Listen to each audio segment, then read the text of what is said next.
오늘은 소명, 하나님의 특별한 초대라는 제목으로 하나님 말씀 나누겠습니다. 성령 하나님이 우리의 구원을 위해 하시는 일이 무엇일까요? 여러분, 우리는 지난 시간까지 성부 하나님의 구원의 계획인 예정에 대해서 배웠습니다. 그리고 성자 예수님의 구원의 성취인 구속을 또한 우리가 배웠죠. 오늘은 성령 하나님이 구원을 위해 우리에게 하시는 일들을 함께 살펴보도록 하겠습니다. 예수님이 우리의 구원을 위해 행하신 일은 우리 밖에서 일어난 일들입니다. 그렇지만 성령 하나님이 우리의 구원을 위해 행하시는 일들은 우리 안에서 일어나는 일들이죠. 이제 예수님이 우리 밖에서 이루어주신 그 구원의 내용들을 이제 성령님은 우리 안에 들어오셔서 하나씩 적용시켜 주시는 것을 말하죠. 성령님이 우리의 구원을 위해 해주시는 일들은 구원의 순서 혹은 구원의 적용이라고 말합니다. 그렇다면 성령님이 우리 안에서 이루어주시는 구원인 구원의 순서, 구원의 적용에는 어떤 내용들이 있을까요? 성부 하나님이 우리를 예정하셨다면 성자 예수님은 우리에게 계시된 대로 오셨고 우리의 십자가를 위해 대속하셨고 하나님과의 관계를 화목해 주셨고 우리를 구속하셨고 화해시켜 주셨고 죄와 사망의 권세로부터 승리하셨죠. 그러나 성령 하나님은 이렇게 예수님이 우리 밖에서 이루어 놓은 그 구원의 일들을 이제 성령 하나님 우리 안에 이루어 주시죠. 소명, 중생, 회심, 연합, 칭의, 양자, 성화, 견인, 확신, 영화. 자, 이러한 성령 하나님의 구원의 순서, 구원의 적용에 대해서 우리가 살펴보려고 합니다. 자, 만약 성령 하나님 우리 각 사람 안에서 이렇게 역사해 주지 않으신다면 여러분 우리는 어떻게 될까요? 여러분 구원은 절대로 일어날 수 없을 것입니다. 그렇다면 성령님이 하시는 이 많은 일은 동시에 일어나는 일일까요? 아니면 순서가 있는 일일까요? 구원의 과정에는 크게 보면 순서가 있지만 이 구원의 모든 내용이 다 순서적이라고 할 수는 없습니다. 성령님이 우리에게 구원을 적용해 가는 데에는 시간적으로 크게 과거, 현재, 미래의 순서가 있어요. 여러분 영어 문법에서도 우리가 시제가 있죠. 과거 시제, 현재 시제, 미래 시제라는 시제가 있듯이 성령 하나님께서 우리에게 구원을 적용해 가는 순서에도 현재, 과거, 현재, 미래적인 순서가 있다는 것이죠. 즉 성령님이 우리 안에서 구원을 적용해 가는 것을 시간적 순서를 보면은 자, 과거적 구원, 현재적 구원, 미래적 구원 이렇게 나누어 볼 수 있습니다. 과거적 구원이란 우리가 예수님을 믿는 순간에 받은 구원을 말합니다. 즉 예수님을 믿은 우리는 이미 부름 받았죠. 소명, 그 다음에 또 중생, 거듭났습니다. 그리고 회심을 했고 예수님과 함께 연합이 되었고 의롭다함을 받았고 하나님의 자녀가 된 것이죠. 믿는 순간 이 모든 것이 동시에 다 이루어지는 것이죠. 이것을 우리는 과거적 구원이라고 부르죠. 또 현재적 구원이라는 게 있어요. 현재적 구원은 무엇이죠? 바로 우리가 예수님 믿는 순간부터 죽는 순간까지 계속적으로 우리가 구원을 받아가고 있는 내용이 바로 현재적 구원입니다. 그래서 여기 대표적으로 나와 있는 게 뭡니까? 성화, 견인, 확신 이렇게 되어 있죠. 그러니까 우리는 죽는 순간까지 이제 점점 거룩해지는 것이고 또 우리의 믿음을 끝까지 지키게 될 것이며 이런 과정 중에 우리는 구원의 확신을 가지게 되는 것이죠. 그것이 현재적 구원입니다. 그러면 미래적 구원이란 무엇입니까? 우리가 이제 죽는 순간부터 예수님의 재림 때까지 앞으로 일어날 일들에 대해서 말하는 것이죠. 앞으로 받을 구원의 내용을 우리는 미래적 구원이라고 말합니다. 여기에는 우리의 영혼이 이제 온전해지고 우리의 몸이 부활하게 되는 영화가 포함되어 있죠. 그래서 우리는 이렇게 말합니다. 우리는 구원을 받았습니다. 과거적 구원을 의미하죠. 그리고 지금 현재 구원을 받아가고 있습니다. 그리고 앞으로 구원을 받을 것입니다. 라고 이렇게 말하는 것입니다. 자, 소명, 중생, 회심, 연합, 칭의, 양자 이러한 것들은 시간적 순서로 일어나는 것이라고 보다는 동시적으로 일어나는 것을 다양한 각도에서 설명하는 것이라고 우리가 이해하는 것이 좋겠습니다. 그래서 구원의 순서는 있기도 하고 없다고도 말할 수 있죠.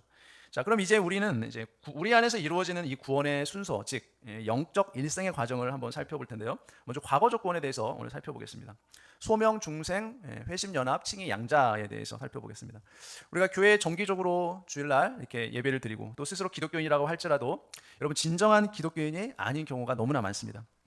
여러분 한 사람이 진심으로 예수님을 믿게 되는 그 과정에서 가장 먼저 일어나는 일이 뭡니까? 바로 성령님이 복음의 전도를 통해서 우리를 부르신다는 것이죠. 이것을 우리는 외적 소명이라고 말하죠. 그리고 복음을 비로소 믿게 되죠. 이것이 내적 소명입니다. 그리고 내적 부르심은 우리를 효과적인 부르심이라고 우리 부르기도 해요. 자, 우리가 복음 전도를 받고 죄를 회개하고 예수님을 믿는 것을 우리는 회심이라고 부르죠. 그리고 회심은 소명에 대한 우리의 전인격적인 반응입니다. 우리 지성과 감정과 의지가 반응하는 것이죠. 성령님이 우리 마음 안에 들어오셔서 우리의 성향을 근본적으로 바꿔주시는 것이 거듭남이에요. 중생이라고 말하죠. 그래서 이런 거듭남과 중생을 체험한 사람만이 비로소 회심을 할 수 있는 것입니다. 그럼 우리가 예수님을 진심으로 믿는 순간에 소명, 중생, 회심이 동시에 일어나게 되는 것이죠. 논리적으로 보면 회심이 있기 전에 중생이 있고 중생이 있기 전에 이렇게 소명이 있다고 말할 수 있습니다. 그러면 소명과 중생과 회심을 경험한 사람에게는 어떤 변화가 생기는 걸까요? 바로 예수님을 믿는 순간에 이제 예수님과 하나가 되죠. 연합이죠. 그리고 하나님은 우리를 의롭다고 인정해 주십니다. 칭이죠. 우리를 하나님의 자녀로 입양시켜 주시죠. 양자입니다. 그래서 소명, 중생, 회심, 연합, 칭의, 양자는 현재 시점에서 우리가 볼 때 이미 나의 과거에 생긴 구원의 내용들을 의미하는 거예요. 그래서 우리는 이것을 과거적 시제의 구원이라고 부릅니다. 여러분은 어떻게 교회에 나오게 되셨습니까? 뭐 가족들을 따라서, 아니면은 뭐 친구를 따라서, 아니면 뭐 아내를 따라서, 이렇게 아내 손에 이끌려서 억지로, 또 아니면 전도를 받아서 이렇게 교회에 나오게 되는 경우들이 있죠. 이처럼 우리는 다양한 이유로 인해서 교회에 나오게 됩니다. 그리고 예수님을 믿게 되죠. 하지만 근본적인 원인으로 거슬러 올라가면 그곳에 뭐가 있다는 거예요? 부르심이 있다는 것이에요. 부르심을 가리켜 우리는 소명이라고 말하죠. 바울은 로마에 있는 교회를 부를 때 부르심을 받은 사람들이라고 말합니다. 로마서 1장 7절에 보면 로마에서 하나님의 사랑하심을 받고 성도로 부르심을 받은 모든 자에게 하나님 우리 아버지와 주 예수 그리스도로부터 은혜와 평강이 있기를 원하노라 라고 말합니다. 성도로 부르심을 받은 모든 사람들. 자, 교회란 하나님께 부름받은 사람들의 모임이 바로 교회입니다. 그러니까 저와 여러분은 다 하나님께 부름받은 사람들이죠. 바울이 복음을 전하자 거리끼는 사람도 있었고 또 미련하다고 바울을 무시하는 사람들도 있었어요. 바울이 복음을 전했을 때 항상 이렇게 사람들이 다 복음을 반기고 환영했던 건 아니에요. 바울이 수고해서 복음을 전했는데 반응이 없을 때는 바울도 정말 낙심되고 많이 힘들었습니다. 그런데 그 중에 예수님을 믿겠다는 사람들이 있었어요. 다들 부인하는데 어떻게 그 사람들은 복음을 받아들일 수 있게 되었을까요? 그 차이가 바로 하나님의 부르심 때문에 그렇습니다. 바울은 사람들 가운데는 복음을 받기도 전에 이미 신자로 부름받은 자들이 있다는 것을 믿었던 것이죠. 그래서 담대하게 바울은 복음을 증거할 수 있었던 것입니다. 여러분, 바울만 그렇게 말한 것이 아니에요. 베드로도 베드로전서 2장 9절에 이렇게 말합니다. 그러나 너희는 택하신 족속이요 왕 같은 제사장들이요 거룩한 나라요 그의 소유된 백성이니 이는 너희를 어두운 데서 불러내어 그의 기이한 빛에 들어가게 하신 자의 아름다운 덕을 선포하게 하려 하심이라 라고 베드로가 말하죠. 자, 베드로에 따르면 신자는 누굽니까? 어두운 데서 불러냄을 받은 사람들이 바로 신자들이죠. 자, 우리는 본래 죄와 허물 때문에 하나님의 진노 아래에 있던 자들이었어요. 근데 하나님 우리를 어둠에서 불러내 주신 것이에요. 그래서 하나님의 영광을 우리가 맛보도록 해주셨죠.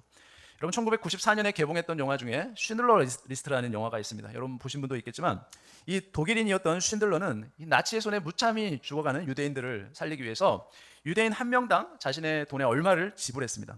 유대인을 살리기 위해서 지불했죠. 그래서 그는 자신의 전 재산으로 1,100명의 유대인들을 살려낼 수 있었다고 합니다. 그가 살리고자 한 이 1,100명의 명단이 바로 쉰들러 리스트라고 말하죠. 이 대부분의 유대인들이 나치의 손에 처참하게 죽어갔지만 이 쉰들러 명단에 든 사람만큼은 그 나치의 잔혹한 그 지배 앞에 살아날 수 있었던 거예요. 자, 살아난 유대인들이 이 쉰들러에게 감사를 표하기 위해서 자신들의 금리를 뽑아서 반지를 만들어주는 그 장면은 영화에서 정말 감동적인 장면 중에 하나죠. 이 교회란 바로 이 쉰들러 리스트처럼 예수님의 부름을 받은 사람들의 명단이 바로 교회예요. 우리는 예수님의 비싼 값을 치르고 불러내신 사람들입니다. 예수님이 십자가에서 우리 대신 죄값을 치러주시고 우리를 불러낸 거죠. 믿음의 조상 아브라함도 마찬가지죠. 이 아브라함의 생애 가운데 가장 중요한 사건이 무엇입니까? 바로 하나님의 부르심이었어요. 아브라함을 불러냈죠. 창세기 12장 1, 2절에 보면 하나님께서 아브라함에게 이르시되 너는 너의 고향과 친척과 아비집을 떠나 내가 내게 보여줄 땅으로 가라라고 이제 하나님께서 아브라함에게 나타나셔서 아브라함을 부르십니다. 아브라함은 그 당시 갈대아 우르라는 우상을 숭배하는 그 지역에 살고 있었어요. 여러분, 그 지역에 살았더라면 하나님의 부르심이 없었더라면 아브라함은 영원히 멸망당할 수밖에 없었겠죠. 그런데 하나님이 아브라함을 그 땅에서 불러내어 약속의 땅 가나안 땅으로 이끌어내셨죠. 아브라함이 다른 사람과 다른 건 무엇입니까? 그가 바로 하나님의 부르심을 받았다는 거예요. 그의 외모나 재산이나 삶은 다른 사람과 별반 차이가 없었어요. 그가 하나님의 부르심을 받았고 또 그가 믿음으로 응답했다는 사실이 바로 아브라함을 위대하게 만든 것이죠. 예수님의 12 제자들도 마찬가지입니다. 베드로, 안드레, 야고보, 요한은 여러분 어떤 신앙생활을 시작했습니까? 바로 예수님이 그들을 찾아오셔서 나를 따라오라 부르실 때 그들이 그물과 배를 버려두고 예수님을 따랐습니다. 예수님이 부르실 때 믿음으로 순종하고 따라간 것이 바로 제자가 된 그들의 출발점이었어요. 예수님이 직접 이 땅에 오셨지만 많은 사람이 예수님을 부인했습니다. 심지어 예수님의 고향 사람들조차도 어떻게 해요? 예수님을 벼랑 끝에 몰아서 죽이려고 했죠. 그런데 소수의 사람은 예수님을 하나님의 아들로 영접하고 믿었던 것이에요. 여러분, 이것이 바로 내적 소명이라고 하는 것입니다. 하나님이 성령님을 통해서 그들에게 믿음을 주신 것이죠. 여러분, 바울이 아시아에서 이제 마게도냐로 넘어가서 전도를 시작할 때 여러분 빌립보 성 거기서 빨레토에서 처음 전도를 시작했습니다. 그때 그 자리에 많은 여러 명의 사람들, 여자들이 있었지만 그 중에서도 유독 루디아라는 여자의 마음속에 성령님이 역사하셨어요. 사도행전 16장 14절에 루아디아시에 있는 자세곡감 장사로서 하나님을 섬기는 루디아라 하는 한 여자가 말을 듣고 있을 때 주께서 그 마음을 열어 바울의 말을 따르게 하신지라. 자, 성령님의 루디아의 마음을 열어주셨죠. 그래서 바울이 전하는 복음을 듣게 하셨어요. 여러분, 루디아는 곧 그 당시 이제 빌립보 교회 최초의 교인이 됐던 것이죠. 자, 루디아에게만 이런 일이 생긴 것이 아닙니다. 우리 모두에게도 이제 예수님을 믿을 때 이런 일이 생긴 것이에요.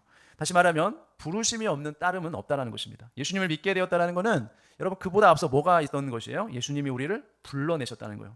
여러분, 부르심에는 두 가지가 있죠. 첫 번째는 외적 부르심이 있고 둘째는 내적 부르심이 있습니다. 외적 부르심이 무엇입니까? 바로 전도를 가리키죠. 하나님이 전도를 통해 우리를 부르십니다. 전도를 하면 사람들은 반응이 크게 두 가지로 나뉘어지게 돼요. 예수님을 믿고 나오는 사람들이 있는가 반면에 아무리 전도를 해도 반응이 없는 사람들이 있죠. 이런 차이를 설명해 주는 것이 바로 내적 부르심이에요. 전도를 받고 예수님을 믿겠다고 나오는 사람들은 그 사람은 마음속에 바로 성령님이 역사하신 것을 우리가 알 수 있어요. 전도를 받고도 예수님을 믿지 않는 것은 무엇입니까? 외적 부르심을 받기는 했지만 내적 부르심이 없기 때문에 그런 것이죠. 똑같은 장소, 똑같은 환경, 똑같은 시간에 똑같은 복음을 들어도 사람들의 반응은 정반대일 수 있다는 것이죠. 그래서 전도는 모든 사람을 대상으로 해요. 모두에게 복음을 다 전해야 돼요. 이 말은 외적 부르심에는 제한이 없다는 거예요. 그러나 그 가운데 내적 부르심을 받은 사람만이 구원을 받고 교회의 구성원이 된다는 겁니다. 하나님이 우리를 부르실 때 전도를 통해 외적으로 부르시고 성령님을 통해 내적으로 우리를 부르시죠. 다른 말로 하자면 말씀과 성령으로 부르시는 것입니다. 우리가 아무리 전도를 능숙하게 한다고 해도 성령의 역사가 없다면 절대로 예수님을 믿을 수 없는 것이에요. 효과적인 부르심이 되려면 전도와 성령의 역사가 동시에 일어나야 되는 것입니다. 그래서 우리는 전도를 할 때 성령님께서 역사해달라고 기도하는 것이 매우 중요한 것입니다. 우리가 아무리 열심히 또 효과적으로 복음을 전한다고 할지라도 성령의 역사가 없이는, 내적 부르심이 없이는 결코 예수님을 믿을 수 없다는 것이에요. 내적 부르심이 결정적인 구원의 사건을 일으키는 것은 사실이지만 외적 부르심의 복음 전도도 중요하다는 것을 우리는 잊으면 안 되겠습니다. 외적 부르심이 없는 곳에 내적 부르심이 있을 수 없기 때문에 그런 것이죠. 그래서 지금도 수많은 선교사님들이 그 먼 외국에 나가서 지금도 복음을 전한 거예요. 왜 그렇습니까? 그곳에도 이 하나님의 내적 부르심이 있기 때문에 그래요. 하나님의 택한 백성은 복음을 전했을 때 그 복음을 듣고 주님께로 돌아올 수 있기 때문에 그래요. 하나님이 부르시면 반드시 복음을 믿고 돌아오게 되기 때문에 그렇습니다. 하나님이 우리를 창세전에 택하셨다고 하더라도 우리를 불러내실 때는 한 사람 한 사람을 구체적으로 불러내십니다. 바로 복음 전도를 통해서 우리를 불러내시죠. 로마서 10장 13, 15절 누구든지 주의 이름을 부르는 자는 구원을 받으리라. 그런즉 그들이 믿지 아니하는 일을 어찌 부르리요? 듣지 못한 일을 어찌 믿으리요? 전파하는 자가 없이 어찌 들으리요? 보내심을 받지 아니하였으면 어찌 전파하리요? 기록된 바 아름답도다 좋은 소식을 전파하는 자들의 발이여 함과 같으니라. 여러분, 전도가 중요한 것은 전도만이 하나님이 우리를 구원하시는 유일한 방법이기 때문에 그런 것이죠. 택함을 받을지라도 청함이 없다면 자신이 택함 받았다는 것을 알 도리가 없어요. 그러므로 택함으로서의 내적 부르심 그리고 청함으로서의 외적 부르심 모두가 다 중요한 거예요. 두 가지가. 내적 부르심이 있기 전에 먼저 외적 부르심인 복음 전도가 있다는 사실을 우리는 결코 잊어서는 안 되는 것입니다. 지금까지 우리는 외적 부르심과 내적 부르심에 대해서 살펴봤어요. 나의 소원과 의지가 신앙의 출발점이 아니라 하나님의 부르심이 우리 신앙생활의 출발점이라는 것이죠. 내가 하나님을 불렀기 때문에 우리 신앙생활이 시작된 것이 아닙니다. 하나님이 나를 부르셨기 때문에 내가 예수님을 믿게 된 것이에요.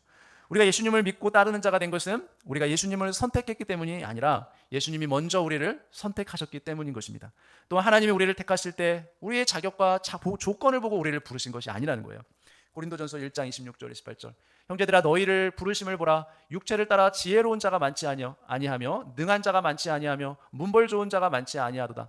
그러나 하나님께서 세상에 미련한 것들을 택하사 지혜 있는 자들을 부끄럽게 하려 하시고 세상에 약한 것들을 택하사 강한 것들을 부끄럽게 하려 하시며 하나님께서 세상에 천한 것들과 멸시받는 것들과 없는 것들을 택하사 있는 것들을 패하려 하시나니. 여러분, 우리는 아무 조건 없이 오직 하나님의 은혜로만 부름을 받은 것입니다. 우리는 본래 어둠 속에 있었죠. 하나님이 우리를 어둠에서 빛으로 우리를 불러내 주셨어요. 베드로전서 2장 9절에 그러나 너희는 택하신 족속이요 왕 같은 제사장들이요 거룩한 나라요 그의 소유된 백성이니 이는 너희를 어두운 데서 불러내어 그의 기이한 빛에 들어가게 하시니 아름다운 덕을 선포하게 하려 하십니다. 여러분, 아직 특별한 내적 부르심을 받지 않은 사람은 어떻게 돼요? 계속 어둠 가운데 있다가 장차 더 큰 어둠 속으로 떨어지게 될 것입니다. 여러분, 부름받는 문제는 죽느냐 사느냐의 문제예요. 영원히 달린 문제. 영원히 죽느냐 영원히 사느냐. 영원한 생명이 달린 문제라는 것이죠. 하나님은 왜 우리를 어둠 가운데 불러내셨을까요? 데살로니가서 2장 12절에 이는 너희를 부르사 자기 나라와 영광에 이르게 하시는 하나님께 합당히 행하게 하려 하심이라. 자, 우리를 부르신 목적은 뭡니까? 단지 우리가 지옥에 빠지지 않게 하려는 것이 아니라는 겁니다. 하나님 나라에서 우리가 하나님의 영광을 보며 그 영광을 찬송하게 하기 위해서 우리를 부르셨어요.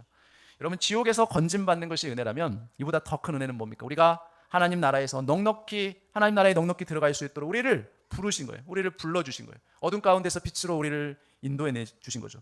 하나님이 우리를 부르신 궁극적인 목적, 하나님의 형상대로 지음받은 우리가 하나님과 교제하게 하기 위해서 우리를 불러주셨어요.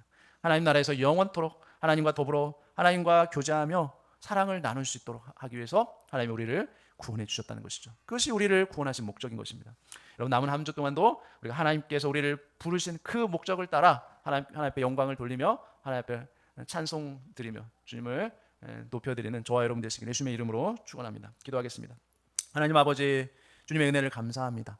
하나님, 우리를 죄와 허물로부터 죽었던 상태에서 우리를 불러주셔서 우리의 죄를 다 용서해 주시고 우리를 의롭다고 칭해 주시고 그리스도와 하나 되게 하시고 하나님 자녀 삼아주신 이 놀라운 은혜, 또 우리로 이 땅 가운데 살 때 거룩하게 해주시고 또 우리가 구원의 확신을 갖게 하시고 끝까지 우리의 구원을 이끌어 가실 그 주님을 신뢰하며 믿음의 경주를 달려갈 수 있도록 은혜 주신 하나님, 우리가 죽어서도 우리가 영화로운 모습으로 주님과 함께 주의 나라에서 영원히 복락을 누리며 살 수 있도록 은혜 주신 그 하나님의 놀라운 은혜 늘 감사하게 하시며 우리가 이 땅을 사는 동안에 구원의 확신을 가지고 주님 나라를 소망하며 하나님의 영광을 위해 주의 은혜를 찬송하며 늘 기쁨과 감사가 넘치는 우리들의 삶이 되게 하여 주옵소서. 이 모든 것 예수님의 이름으로 기도합니다. 아멘.